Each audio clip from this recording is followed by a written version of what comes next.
امباركس لما عنتون تخطاتلتي مدب راديو رنا قدمنا خن تخطاتالي زدنجل مراتو لهم سنة بزعبا خونتات من السياسة إرتراوان في الله بزقة ثلاثة عمد مكتتال قلقلة بسلنا ديو عبارات قلقلة بنا بوليتيكا وفلليات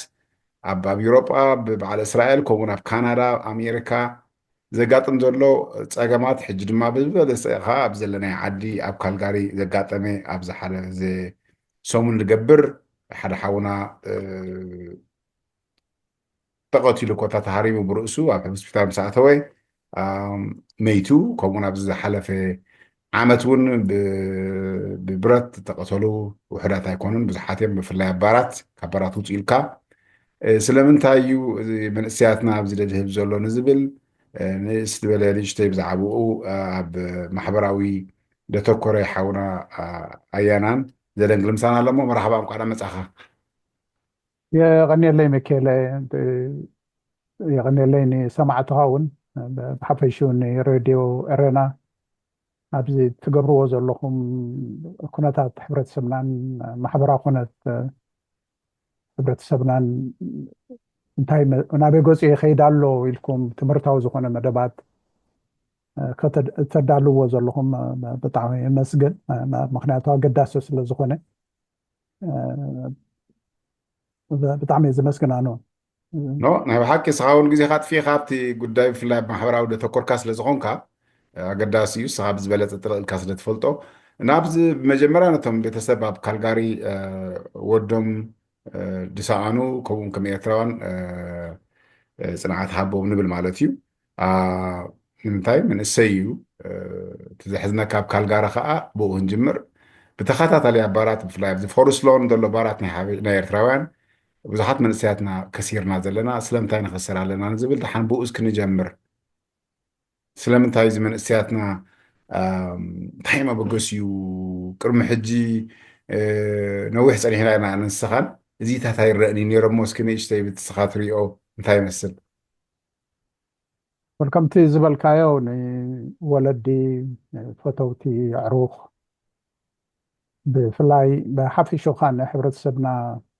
طفاتي خمزة ذا مثلا نقرات لزينتهم زيادة قرب بكورس فلوز فولتو سمعتي هاتكم نبل عنون زخنتات كساب ساعات حبرني اي سمع كون نيري قلنا زي بحبرت السبات كم تزتاسكايو قدم الناس لزمسانا اب زتفعل علي خلط محبر السبات ونزخيز زنبري قنتاتي ذكرت خون أمونغو منسيات سومالاويان أمونغو منسيات إثيوبياويان أمونغو منسيات فيتنام كامبوديا استفعل علي حبرت السبات زقت أمزنبري شقري انت أخو خون زخيل ما بزحتو جزيه أب حدش كبابي أب حدش حبرت السبات أب حدش بهلي خدمة صخلها ناي موها هادن بحريات ناي تعدي مفلاتن قد خلوه خلي تثبيتات عبي نيروخو خون خلي أبز مسمى صاحاون بفلاي تبدأت وليد زمز اي حدث ناي تمرتي شجرات ناي سرح كونتات ناي قنقا انقفاتات አሎ زتات ون بحرت تثبيتات كخل يصنح كندا مسمى صاحاس كم زخلو بمعرن تسمت بيلو صنحه عدي غيركا تصبيو تثبيتات ونقد خلو اغل حدثيو كال بفلاي ناشتو ابز خباب ادمي كاب شومنت صاب 10 14 15 قصم زموت من سيات كا بيت مرتات ون بدهوتات يقطمم حرابت بيت مرتات بتزقطمم بدهوتات من هالبات كم كستايزو قربوم سبات كله كل يوم كال نغرات واسو بيجمرو خون حدث له كالي اوف كورس تي تمرتي بدهوس لزقونو من فرستريشن سالو اب سدراون ولدون زياده تعبابيا تقدم غني حكايه وفري حكايه تقيد زنبر كاولات كابز عبد النسبه زخاتي مثل ناي كل عام مثل ناي تناصنت بحال نكرات ابزعدون نسون قدلو في ناصنت راح يمهرو في حلفنتات غناي اي فولطون مالتي تمسو مقاد اجي حددي ሕብረተሰብና ጥራሕ ዝተረኣየ ይኩን ካልእ ኣብዚ ዝሓለፈ 20-30 ዓመት ድማ ነቲ ኩነታት ኣብ ኤርትራ ኦፍኮርስ ኩሉ ኣብ ጎንፂ ተዓዲ ተስፋ ሲኑሉ መንእሰይ ካብ 13 ዓመት 13 ዓመታት ፈቅዶ ስደት ብናእሽቶኦም ከሎ ዝወፁ ኣለዉ ናብ ባዕሉ ኢትዮጵያ ብሰሜን ኢትዮጵያ ቅድሚ እዚ ናይ 2022 ውግእ ሲ ማእማስ ብዙሕ መደበር ስደተኛታት ብዙሓት ናእሽቱ ቆልዑ ከም ዝነበሩ ዝሰምዖ ኦፍኮርስ ኣነ ብዚ ካብ ዝመፅእ ነዊሕ ኮይኑ ግን ብስራሕ ዝፈልጣ ዝነበረት ሓንቲ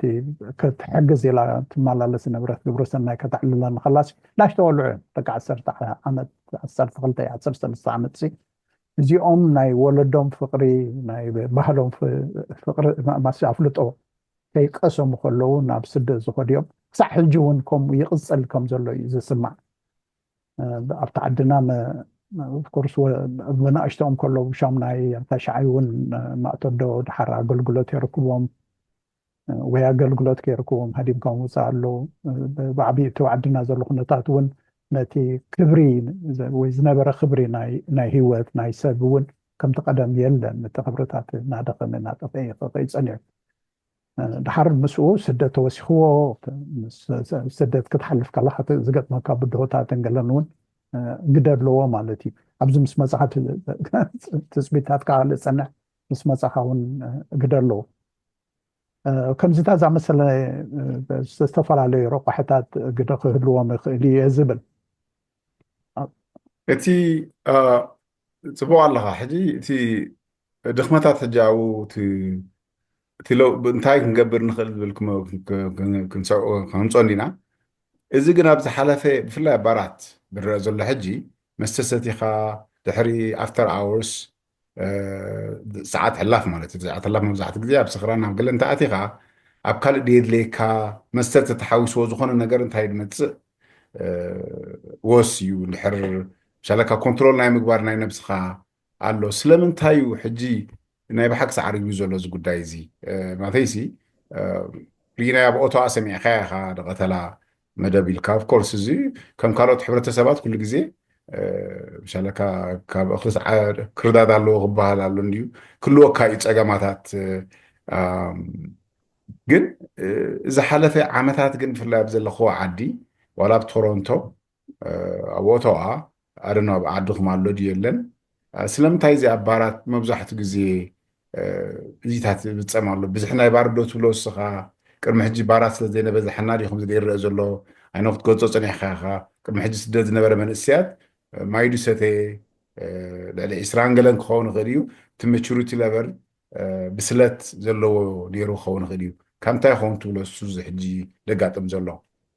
ማለት ኣይነ ገሊፅካ ኢኻ እቲ ፀገማት ፖለቲካውን ቁጠባውን ኣብ ሃገርና ዘሎ ርኡይ ዝኾነ ነገር ኣሎ ኣብ ንእሽተይ ዕሸል ዕድሚ ይኹን ስደድ ኣሎ ብስለት ድሕር ጎዲልካ እውን ብዙሕ ኣሳስመንት ኣለካ እውን ኣብኡ ናብኡን ከዓ እቲ ዝገልፆ ፀናሕካ ኣለካ ምሽ ቁጠባዊ ፀገማት ናይ ካልቸር ሻክ ዝበሃል ኣሎ ባህሊ ናይ ካናዳ ማለት እዩ ግን ኣብዚ ዝረአ ዘሎ ሕጂ ኣባራት እዩ እዚ ሕጂ ካብ እንታይ ድመፀ ትብሎ ወይ እቲ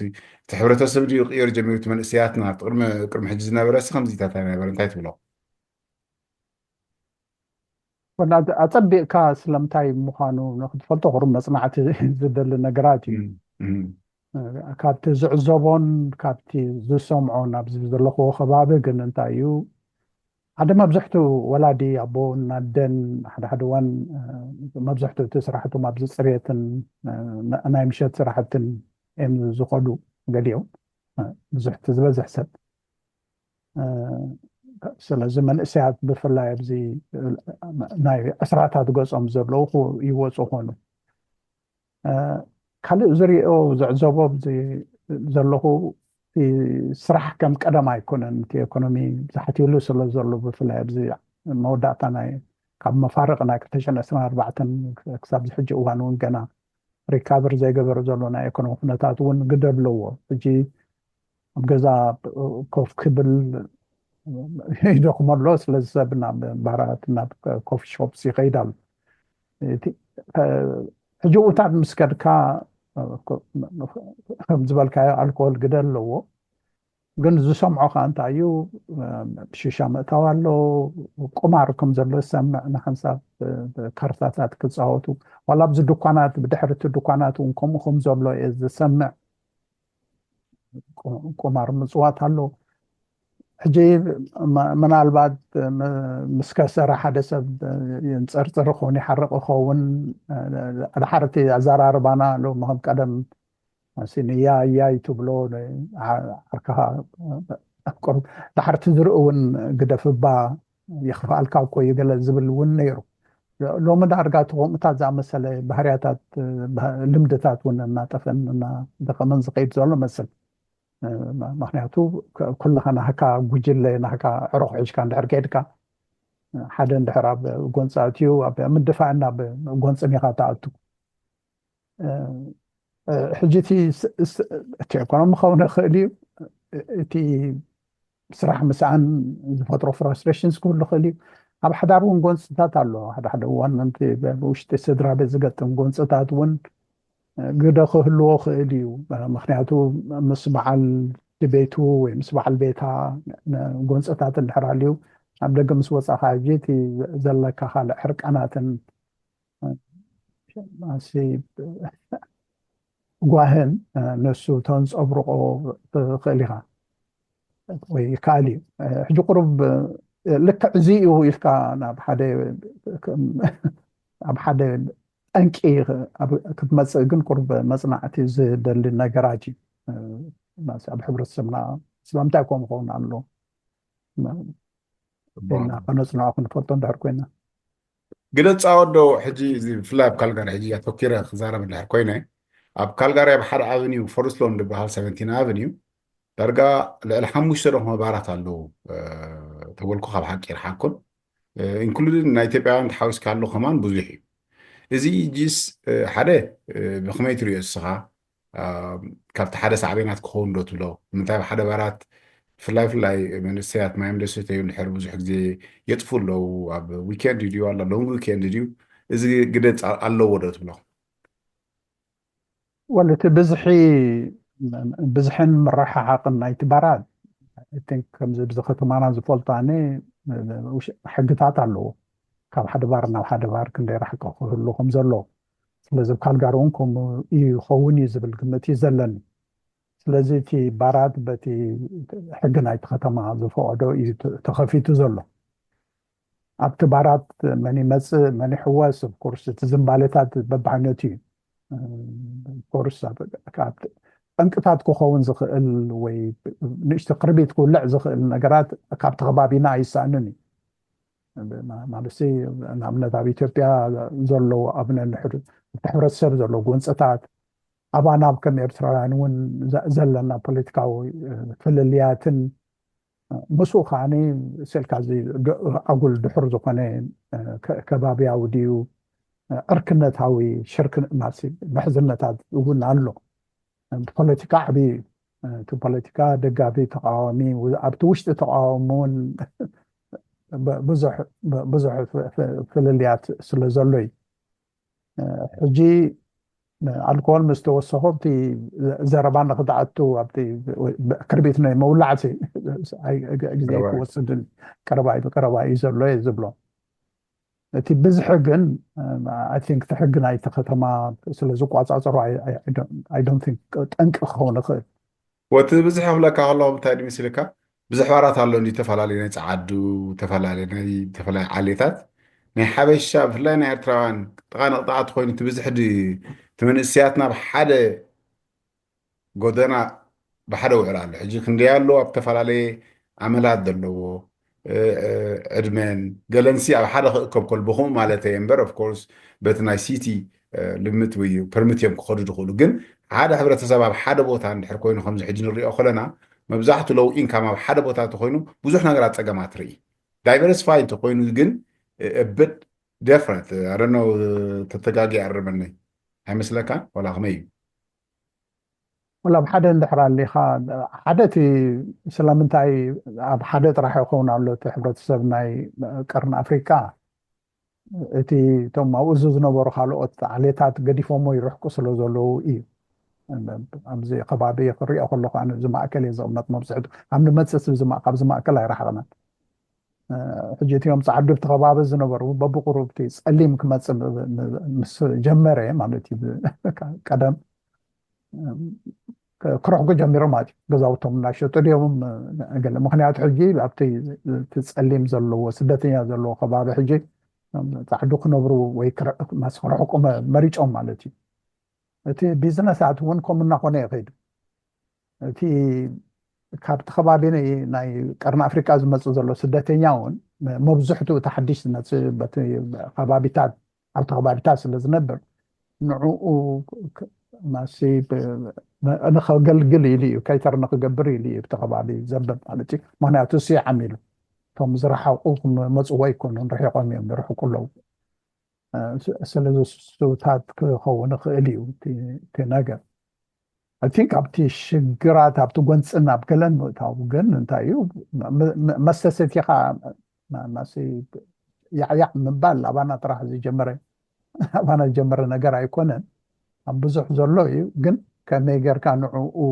ትቋፃፀሮ ሃንድል ትገብሮ ግን ናይ ባህርያት ነገር እዩ ገሊኡ መስተተየ ብዙሕ ዝዛረብ ክፃርፍ ዝጅምር ዓውዓው ዝብል ኣሎ ገሊኡ ድማኒ ትም ዝብል ኣሎ ስቕ ዝብል ሕጂ እቲ ትምታታት ዝመርፅን እቲ ያዕያዕ ዝብልን ነቲ ዝሰምዕ ከዓኒ ኣይትረብሸና እንዶ ይተዕገርግረና እንዶ ይመፅእ ማለት እዩ ገሊኡ ሕጂ ብፍላይ መስተሰተየ ሃልውለው ክብሉ ዝጀመረ ክፃረብ ይጅምሩ ንዑ ክፀሮ ይክእልን ኣብዞም ፃዕዱ ዋላ ያዕያዕ እንተበሉ ድሓን እዮም ካብታ ኤፍ ትበሃል ቃል ነንዮ ብዙሕ ኣይከዱን እዮም ኣባና ግን እሳ እንድሕር ወፅያ ዓብይ ስታይና ንወስዶ ምክኣል የለን ማለት እየ በኋላ ኣብኡ እውን ሓላፍነት ናይቲ ዋናኒ ባር ባውንሰር ደይምህላው ስክሪቲ ደይምህላው ስካብ ክንደይ ግለ ፃወት ንምንታይ ብናይ ፃዓዱ ክንሪኦ ከለና ቀደም ኣብ ዝኾነ ባራት ባውንሰር ኣሎ ስክሪቲ ኣሎ ንዓበይ ተመፂኻ ፖሊስ ኣብቲ ከባቢ ኣለዉ ኣንጠልጢሎም እዮም ዝወስዱኻ እዚታት ከ ስካብ ክንደይ ግለ ፃወት ኣባናሲ ውሕዳት ባሪኻ ትርኢ ምስ ባውንሰሩ ወይ ስክሪቲ ሕጂ ትሸለልትነት ከዚታት ከ ግደ ፃወት ዶ ገደ ክህልዎ ክእል እዩ ምክንያቱ ሓደ ብሓደ ሰኺሩ ናብ ሓደ ክኸይድ ከሎ መፂዑ ግርግር ክገብረሎም ኦፍኮርስ ገደ ክህልዎ ክእል እዩ ምክንያቱ ባውንሰርስ እንድሕር ኣልዮም ከም ዝበልካዮ ኣብ ደገ ጠጠው ከብልዎም ክእል እዮም ነቶም ሰንከልከልና ብሉ ዝመፅዎም እቲ እቶ ዘሎ ኦፍኮርስ እንድሕር ከምኡ ክገብሩ ኮይኖም እቲ ወፃኢታቶም ስለ ዝበዝሕ ሓደ ሓደ እዋን ከዓኒ አንፕሬዲክተብል እዩ ማስቕ ዘይትፅበቅ ሓደ ሓደ እዋን ቢዚ ትኸውን ሓደ ሓደ እዋን ካብ ትሑት ይኸውን ትስራሕካ ስለዚ እቲ ወፃኢታቶም ክዕቅቡ ከጉድሉ ክብሉ ከዓኒ ሸለል ይብልዎ ይኾኑ ናይ ዋርድያ ምግባር ድዩ ባውንሰርስ ምግባር ኣብቲ ኣብ ደገታት ሓደ ሓደ ክግበር ዝኽእል ነገራት ብፍላይ ዕግርግር ክጅምር ምፅ ኢሉ ኣብ ላዕሊ ስለ ዘይከይድ ደስ ዘይብል ባህርያታት ክረአ ከሎ ክድውሉ ሓደ ካብቲ ሓላፍነት እዩ ኣይ ቲንክ ፖሊስ ከዓኒ መብዛሕትኡ ግዜ ብቲ ከምኡታት ዝኣመሰለ ከባቢታት ናይ ከተማ ፖሊሲ ኩሉ ግዜ ይረኣዮም ብማካይኖም ኣቢሎም ድዮም ብገለ ሕጂ ከምኡታት ዝኣመሰለ ባህርያታት ክረአ ከሎ ደው ኢልካ ውፅልና ክትብሎ ትኽእል ኢኻ እንድሕር ማሲ ናብ ካልእ ዝኸይድ ዘሎ ዝመስል ኮይኑ እውን ፖሊስ ፀዊዕካ ብፖሊስ ክወፁ ይኽእል እዮም ሓደ ካብቲ ሽግራት እቲ ብረት ድዩ እቲ መሳርሒ ክሃስስ ዝኽእል ጉልበት ሰብ ሂወት ሰብ ክቐትል ዝኽእል ነገራት ተሰኪምካ ምኻድ ግን ካብ ሕጊ ወፃኢ ነገራት እዩ ማለት ካብቲ ገበናዊ ሕግታት ወፃኢ ክኸውን ዝኽእል ስለዚ ንሳቶምን ሓላፍነት ኣለዎም ግን እቲ ሓላፍነት ካብ ሚእቲ ክትቋፃፀሮ ሸጋሪ ኢና ሓንሳብ እንድሕር እኹል ጉልበት ሰብ ዘይብልካ እቲ ናይ ሲቲ ፖሊስ እውን ፍላይ ሕጂ ከተኩር ኣብ ዘለኹ ዓዲ ካልግሪ ብተደጋጋሚ ኣብ 17 ኣብኒ ፎርስሎን ቅትለታት ብፍላይ ኣብ ኤርትራውያን ይውደቕ ኣሎ ኣብዚ ብኸመይ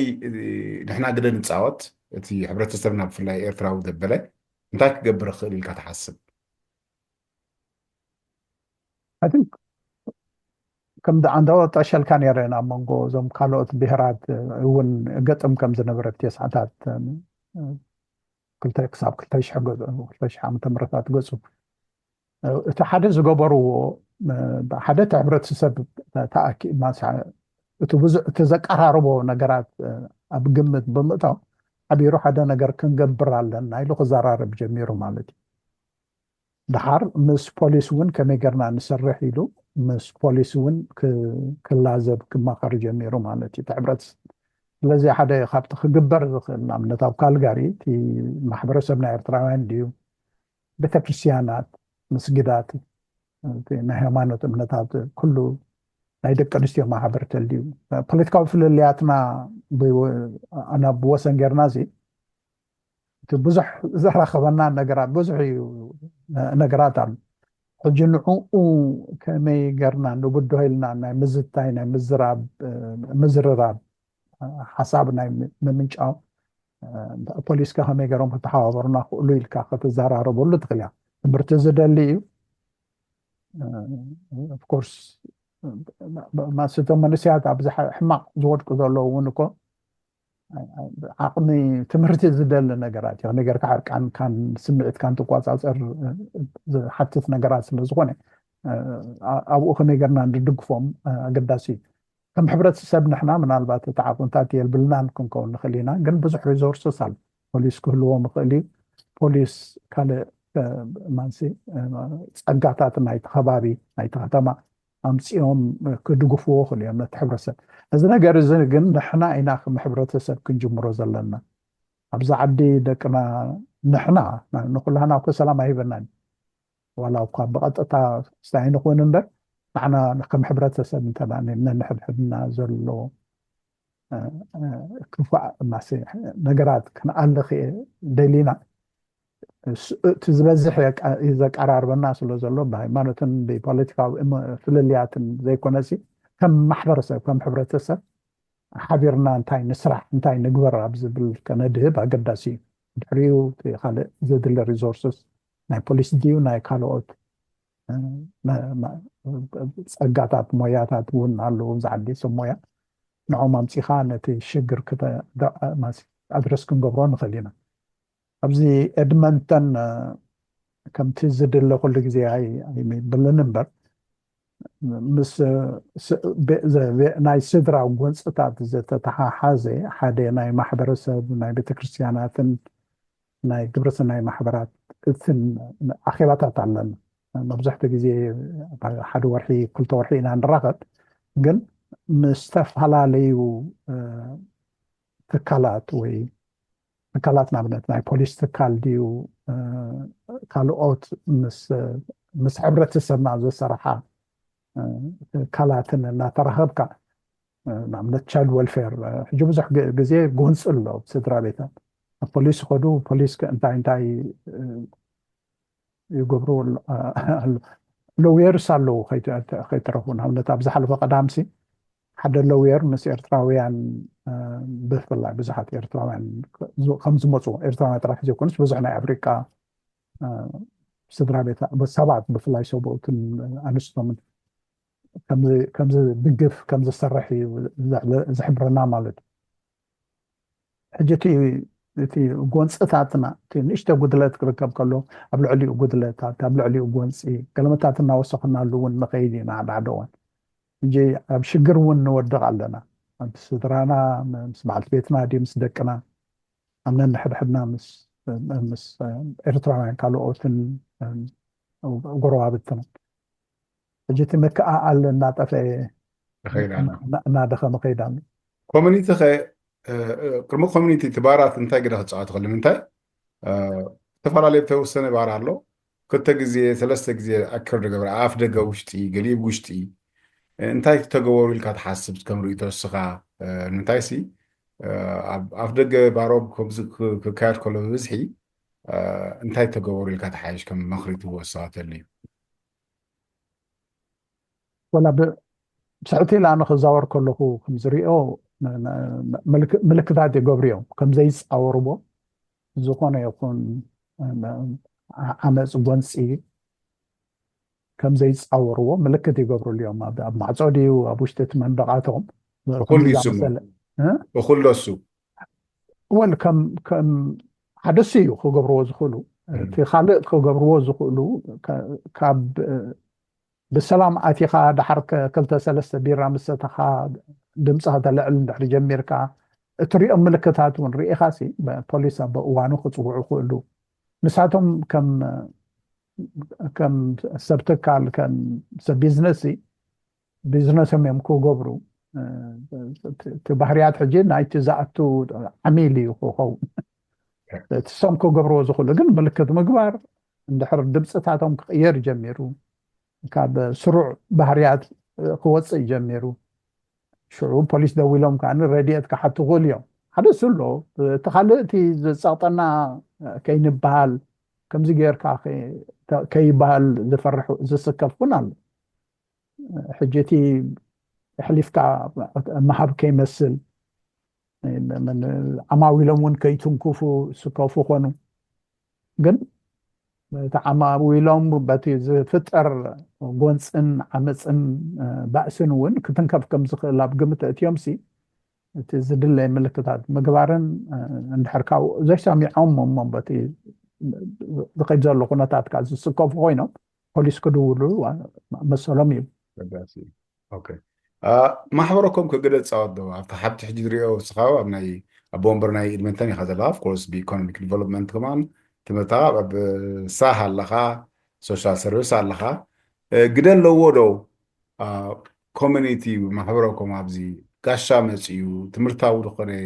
ወርክሾፕ ከካይድ ብርከት ኣይረአን እዩ ጋሻ መፅዩ ካብ እስራኤል ድዩ ካብ ኡጋንዳ ድዩ ካብ ሱዳን ድዩ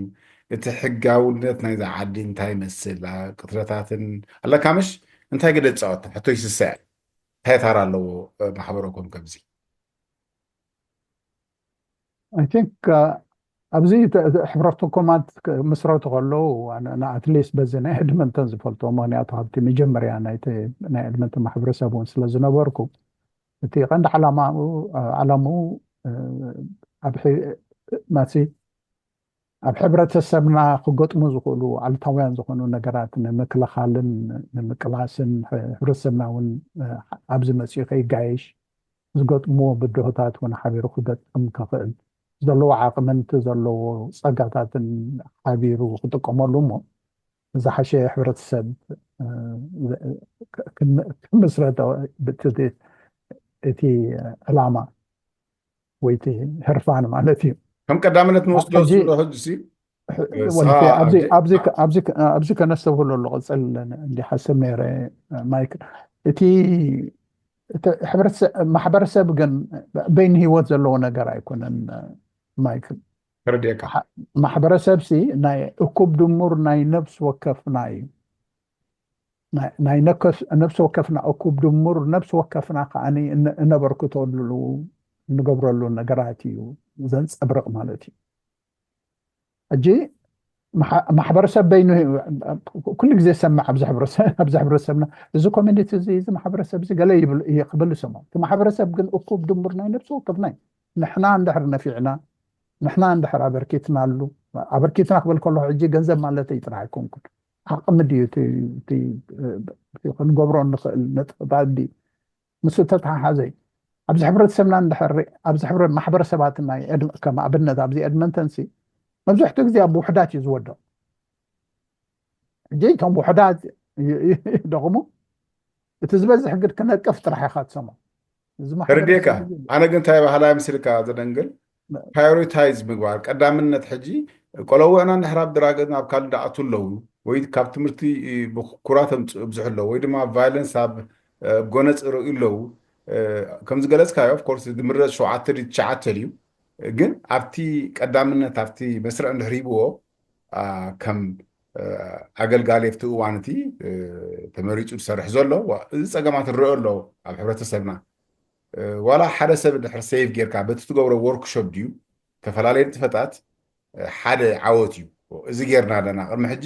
3 መንእስያት ሚቶሙና ሕጂ ነዘን መንእስያት ገሊኦም ሓደስቲ ክኾኑ ይኽእሉ ገሊኦም ሜንታል ሄልት ፀገማት ክህልዎም ይኽእል ግን ኣትሊስት ከም ወርክሾፕ ሰሪዕካ ኦብጀክቲቭ ናትካ ናይ ኮሚኒቲ ከምቲ ካልእ ዝስራዕሲ ንሰርዖ ዶ እየ ዝብል ሕቶ ركاب جلجلة بكرة ترقيها أبكالي إدهب نستروف عفت محبر أو تأجمات دلو وشتنا من السياسة تجيبه بتمرت ديو بسراح ديو حدش مسيو كل سوق جوري كونت كوميتي جم نحسر يعوه أتليست فتينا خمان بال وزر كسرح دين كيسرح تاي مسلكا ወልቲ ፈተነ ኣሎ እንጂ هو ፈተነ ኣሎ ንኣብነት ኣብ الله ሎድመንተንሲ ኣብ ዝተፈላለዩ እዋናት ንፍትኖ ኮይና ዘለና اوكي ንፍትኖ ንዕድም መብዛሕትኡ ግዜ ኦፍኮርስ ኣብ ዝቐረባ እዋናት ሕጂ ብዝቐረባ እየ ተመልሼ ዘለኹ ዓመት ገለን ኮይኑ ኣሎ ድሮ ምኳን ተመልሼ ዘለኹ እምበር እቲ ነገር እኮ ንፍትን ኢና እቲ ፀገም ዘሎ ከምዚ ዝዕዘቦ ኣነ ሓደ ዋላ ኣብቲ ምስታፍ እውን እቲ ሕብረተሰብና ኩሉ ኣይሳተፍን እዩ رديك ንኣብነት ማሕበረሰብና ሲ ንሓደስቲ መፃእቲ ኢልካ ናይ ኦሪንቴሽን ክስተያት ነይሩ ንመንእሰያት ኣብ ትምህርቲ ብድሆታት ይገጥሞም ስለ ዘሎ ተባሂሉ ሆምወርክ ክላብ ተጀሚሩ ሆምወርክ ክላብ መጀመርያ መፅሞ ድሓር በብቁሩብ እናረሓቁ ኸዱ ናይ ቋንቋ ትግርኛ ተባሂሉ ናይ ቋንቋ ትምህርትታት ይብል ማለት ይፍተን ሕጂ ጥቡቅ ጅመር በብቁሩብ ካ እንዳረሓቀ ኸይድ ሕጂ እንታይ ይኸውን ሓደ ምናልባቶም ወለዲ ቶም ስድራ ቢዚ ይኾኑ ድሕር ብሳቶም ብስራሕን ብገለን ተታሕጆም ካልእ ከምፆም ኣለዎ ማለት እዩ ሕጂ ሱ ክንዲ ዝወስደሎም ሰብ ዝገብሩ ይተርፉቶም ቆልዑ ማለት እዩ ንሓንሳብ ወይ ኣብ መንጎ ይጋጭኦም እቲ ፕሮግራማት እናተልካ ዘይመሓዝ ኣሎ ኣብቲ ካልእ ፕሮግራማት ሕጂ ገለገለ ወለዲ ንሕና ኢሎም ካብኡ ዝዓቢ ነገር የብለይን ኢሎም ምስ ደቆም ኣብ ቤት ትምህርቲ ድዩ ንቤት ትምህርቲ ድዩ ብማኪና ዝወስዱ ዘመላልሱ ኣለዉ ወለዲ ስርሖም እንዳቋረፁ ብፍላይ ሓደ ዓርክና ኣሎ ሕጂ ዝፈልጦ ኣነሲ ካልእ እንታይ ኣለኒ ዲ ኣነ ሶምን እንዲዮም ንዕኦም ብምክስቃስ እንዲ ስርሐይ ታክሲ ዝውር ግን ፍሌክሲቢሊቲ በይሱ ግን ናተይሉ ንጎየ ብፅሖም ክወፁ ከለዉ ከይዱ ባዕሉ እዩ ዘምፆም ኣውቶቡስ ውሰድ እውን ኣይብሎም ምሸት ከነ ምስ ኢና እንድሕር ኢሎም ኣብ ላይብረሪ እውን ምሸት ሰዓት 8 ከይዱ ላይብረሪ ክዕፆ ከሎ ከይዱ እውን ፒክ ክገብሮ ማለት ስርሑ ገዲሉ ሕጂ እዚ ናይቲ ወላዲ ኮሚትመንት እዩ ዝደሊ እቲ ማሕበረሰብ ክገብሮ ዝኽእል ሲ እኹል ክኸውን ዘይክኽእል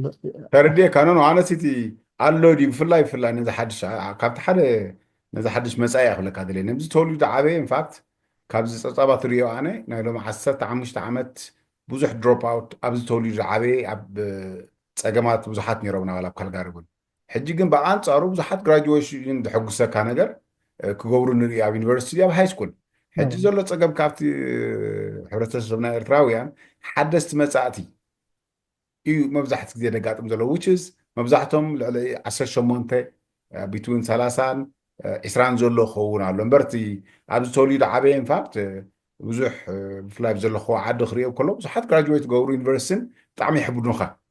ሕጂ ኣብቶም መፃእቲ ኣብዞም ሓደስቲ ግን ኦሪንቴሽን ካልቸር ሻክ ከም ዝክበልኩኻ ብዛዕባ ኮሚቲንግ ክራይም ድራግስን ሶኦንሲ ኣሎ ዶ ወርክሾፕ ንገብሩ ኣብ ዘለኹ ዓዲ ስለ ደይርዮ ዳ ሓተካ ዘለኹ ኦፍኮርስ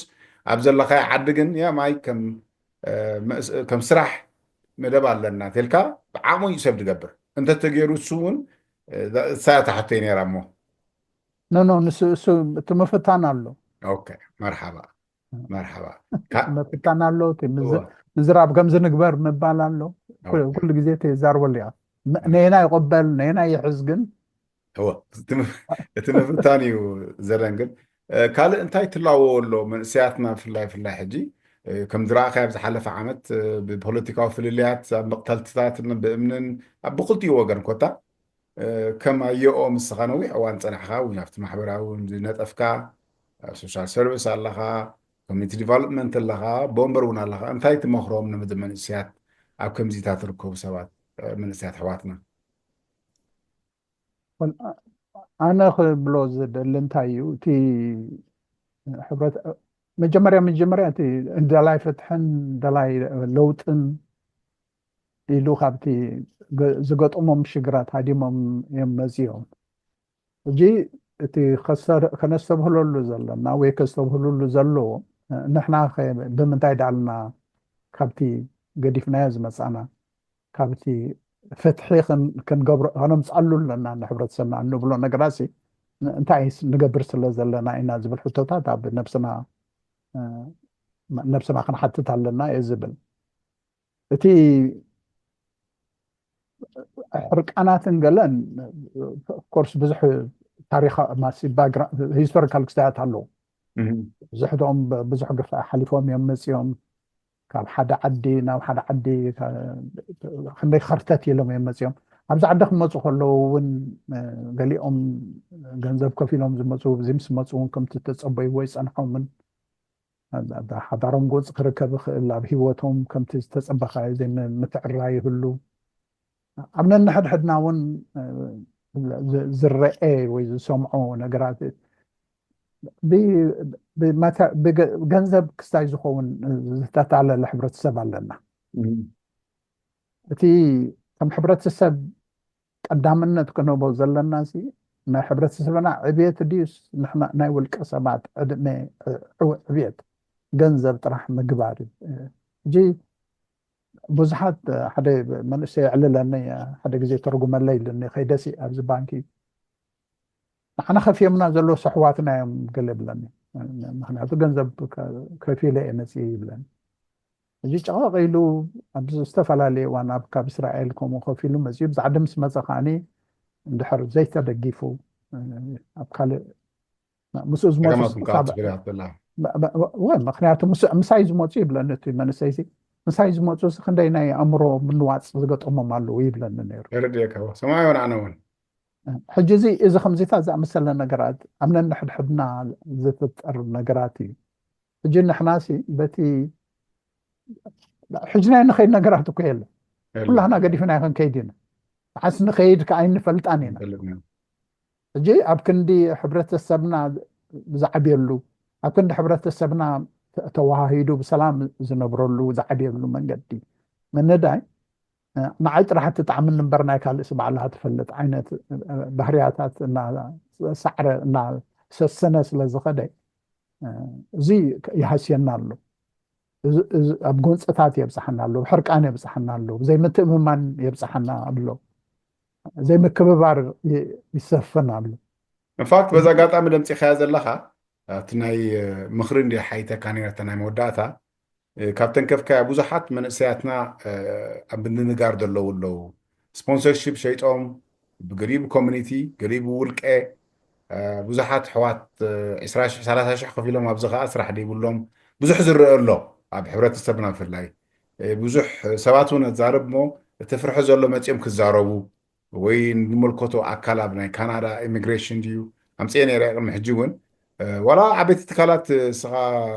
ዘደንግል ኮሚኒታት ዝኣክል ቤተክርስትያናት ዝኣክል ኣብ መሸጣን ኣብ ሕማቕ ተዋዒሉ ኣሎ እዚ ዝበልፅካዮ ድግለፅካዮ ክጥንቀቑ ከም ዘለዎም መንእሰያትና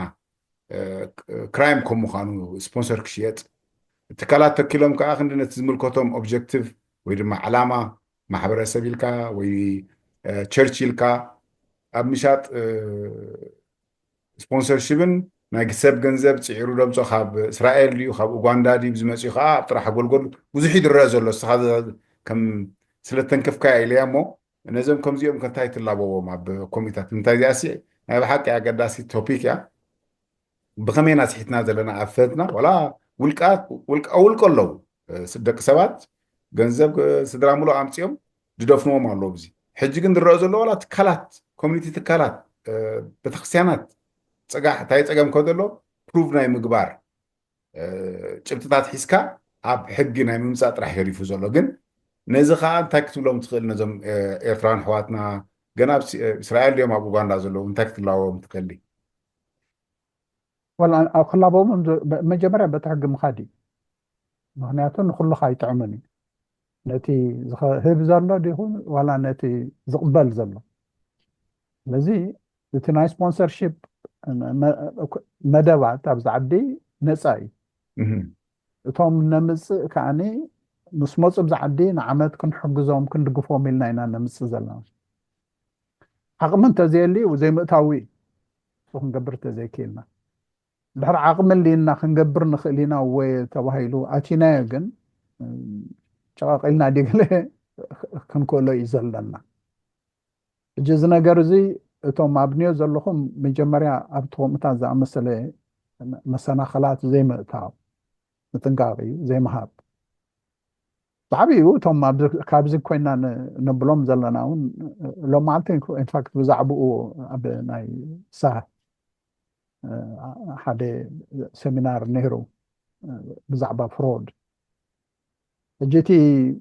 ፍሮድ ኦፍ ኮርስ በዚ ዴፊኒሽን ናይ ዛዕዲ ሰፊሕ እዩ ሕጂ እቲ ዘይሕጋዊ ነገር እዩ ብዛዕባኡ ክንጥንቀቕ ከም ዘለና ክንጥንቀቕ ኣለና እተን ዝገብራ ዘለዋ ኣይመስለንን ብደረጃ ድርጅታት ዝገብርኦ ግን ነተን ድርጅታት ዝጥቀሙለን ወይ ነተን ትካላት ዝጥቀሙለን ሰባት ክህልው ይኽእሉ ኮይኑ ውልቀ ሰባት ኣብ ድርጅታት ዝሰርሑ ዘለዉ ኣካላት ተን ድርጅታት ከይኮነ ኣካላት ንጥቕሚ ንነብሶም ብዙሕ እቲ ጭብጢ ዘይተረኸበ ዘሎ እምበር ብዙሓት ሕዋትና ይዛረቡ እዮም ግን ፈሪሖም ከዓ ኣብ ሕጋውነት ክኸዱ ይደልዩ ንዝኾነ ግን እቲ ለብዋ ንዖም እንታይ ይመስል ዘደንግል ሓወይ ወል ኣነቶም ስደተኛታት ክመፁ ዝደልዩ ኮርስ ክመፁ ስለ ዝደልዩ እንዲኦም ገንዘብ ዝኸፍሉ ግን ገንዘብ ዘኽፍል የብልኩምን እየ ዝብሎም እሳቶም ጠጠው ከብልዎ እቶም በዚ ዘለዉ ድማኒ ውዒሉ ሓዲሩ ክጉሃስየኩም ክጎድዓኩም ስለ ዝኽእል ውልቀ ሰብ ድዩ ዋላ ብድርጅት ብትካል ሸነኽ ዝግበር ዘሎ ውዒሉ ሓዲሩ ካስየኩም ክእል ይፅማዕ ንግሆ እዚ ነገር እዚ ይወፅእ ከሎ ወፅእ ስለ ዝወፀ ኢሎም መዓልቲ ሕጂ ብዚ ሰሚናር ነይሩ ዝብለካ ዘሎ ወፅእ ኣሎ ምስ ናይ ግዜ ጉዳይ ከምዛ ተጠቕሳ ፀናሕኻ ናይ ግዜ ጉዳዩ ገንዘብ የሰስዕ እንዲ ሰብ ዋላ ዓዲ ሕጊ መፂኻ ሕጊ ክንበርክበልካ ትርስዕ ኢኻ እዚ ከዓ ዝቐንዲ መምፂና እዚ ከፊሎም ኣብዚ ስትረስ ዝኾኑ ፀቕጥታት የሕድሩምኖ ኣብ ምቕታልን ኣብ ዲፕሬሽን ዳኣቱ ስለ ዘለዉ ብዛዕበየ ሕብረተሰብና ይህሰሎ ኢኻ ትብል ኣለኻ እሱ ሓደ ካብቲ ጠንቅታት ክኸውን ይኽእል እዩ ዝብል ዘሎ መርሓባ ብኡ እዮም ልዕለ እውነት ኣብሶሉትሊ ያኖ ናይ ብሓቂ ኣይ ቲንክ ዘዚምናየና ብዝበዝሐ ናይ መወዳእታ ትብሎ ተልዩ ነቲ መንእሰያትና ወይ ድማ ነዚ ሕብረተሰብና እታ ክንገብር ኣለና ትብሎ ተልዩ ናይ መወዳእታ ዕድል ክበካ እያ ዘደንገል ኣነ ብዙሕ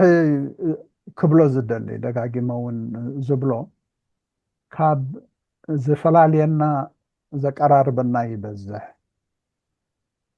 ስለዚ በቶም ብዙሓት ዘቀራርቡና ነገራት ተቀራሪብና ነቶም ውሕዳት ዝፈላለዩና ዘለዉ ነገራት እውን ክኢልና ሓቢርና ንሕና ብሰላም ክንነብር ደቅና ብትምህርትን ብዝተፈላለየ ሸነኻት ናይ ማሕበራዊ ስታት ክዓብዩ ክኽእሉ ትምህርቶም ድዩ ብዝተፈላለየ ክዓብዩልና ክኽእሉ እሞ ኣብ ፅቡቕ ክበፅሑልና ኣብ ሽግር ምስኣተው ካብ ኩላህና ንበኪ በቲ ዘቀራርበና ነገራት እናተተባባዕና ነዚ ኣብ ሕብረተሰብና ዝገጥሙ ዘለዉ ሽግራት ኣብ ስድራ ቤታዊ ጎንፂ ድዩ ኣብ መንድሕድሕዱ መንእሰይ ዝጣፋእ ዘሎ ዝቃተል ዘሎ ንዕኡ ክንገጥሞ ኣገዳሲ ክብል ዝደሊ ስለዚ ኩላህና እቶም ዕድል ዝረኸብና ናይ ትምህርቲ ቅሩብ ዕድል ዝረኸብና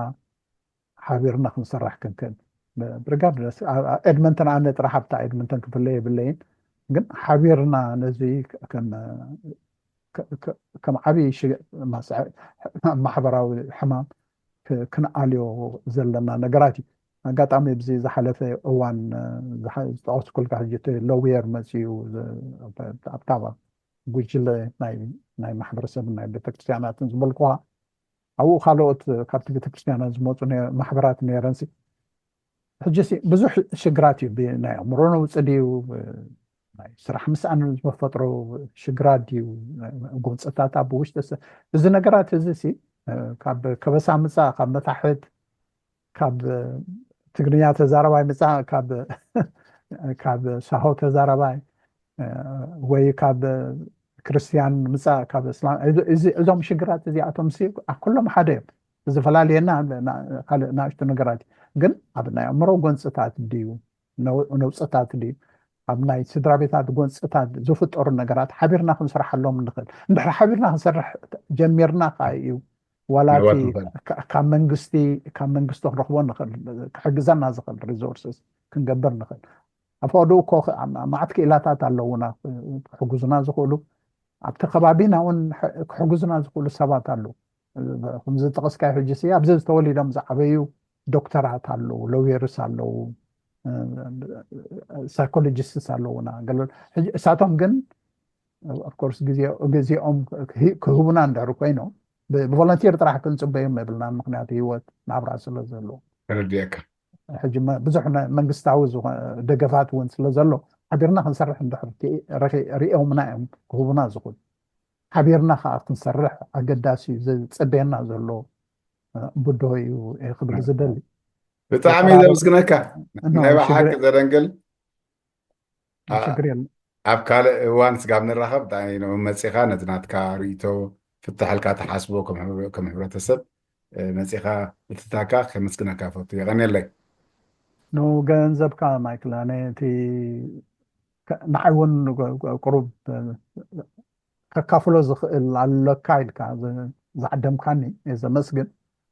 ተስፋ ገብር ኣብ ሓፂር እዋናት ዝደርበናዮም ክስታያት እውን ጠቐምቲ ክኾኑ ንሰማዕቲ ንኩሎም فقد قرنا عز اللهم الذي غني الله يخلك هذا يغني لي